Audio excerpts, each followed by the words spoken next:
தலைவர் வந்து 777 போட்டிருக்காரு. அப்போ அவர் அந்த இடத்துல கூலி அப்படிங்கிறது எல்லாருக்கும் தெரியும். இந்த கூலி இந்த 777ங்கிறது விஷயமும் அவர் ஏற்கனவே டி அப்படிங்கிற ஒரு படத்தில் அந்த 777 அப்படிங்கிறது இருக்கிற வரைக்கும் அவனை எல்லாரும் காப்பாற்றும் அப்படின்னு சொல்லி படம் முழுசும் அதில் வந்து ஃபர்ஸ்ட் ஹாஃபில் ஏழையாக ரொம்ப கஷ்டப்படுறவர் இருப்பார், செகண்ட் ஹாஃபில் அப்படியே ஒரு கேங்ஸ்டராக மாறுவார்.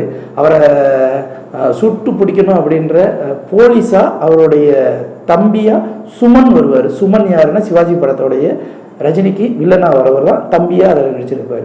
ஸோ இந்த நாஸ்டாலஜிக் திங்ஸும் இது இருக்குது. ஸோ ஓவராலாக இது இவ்வளோ விஷயங்கள் போனாலும் இந்த மோனிகா பெல்லூசி வந்தாச்சு. இந்த மோனிகா பெல்லூசி யார் அப்படிங்கிறது இருக்கு இல்லையா? மோனிகா பெல்லூசிங்கிறது இப்போ அவங்களுக்கு 60 வயசு ஆயிடுச்சு. ஆனால் இந்த 90s காலகட்டங்களில் மோனிகா பெல்லூசியை பற்றி தெரியாதுங்க. நம்ம ஊரில் துள்ளுவ இளமை படம் எந்த அளவுக்கு பாப்புலரோ அதே மாதிரி 80s காலகட்டங்களில் அழியாத கோலங்கள் எந்த அளவுக்கு பார்க்கணும். இதெல்லாம் ஒரு அடல்ட்ரேட் மூவி. இந்த அடல்ட்ரேட்டட் மூவி அப்படின்னாலே நம்ம ஒவ்வொரு காலகட்டத்திலேயே வந்து அந்த படத்தை நம்ம என்ஜாய் பண்ணுவோம். ஸோ அந்த மாதிரி மோனிகா பெல்லூசியை எங்களை மாதிரியான சில ஆட்களுக்காக அறிமுகமானது எப்படின்னா மெலினா அப்படிங்கிற ஒரு படம். அந்த படத்தில் வயசு பசங்க ஒரு ஆன்டியை சைட் அடிக்கிறதுனா கதை செம்ம ஜாலியாக அதே மாதிரி ஒரு எமோஷனலாக ஒரு சோசியலாக ஒரு விஷயங்கள் பண்ணியிருப்பாங்க. ஸோ அதில் மெலினா அப்படிங்கிற கேரக்டரில் ஒன்று பண்ணியிருப்பாங்க. அதுக்கப்புறம் நிறைய படங்கள் பண்ணியிருக்காங்க, சூப்பராக இருப்பாங்க.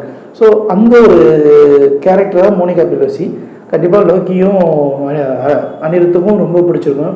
ஸோ அந்த ஒரு விஷயத்தை வச்சு தான் மோனிகா பேரை வச்சு இந்த பாட்டுக்கு இது பண்ணியிருக்காங்க.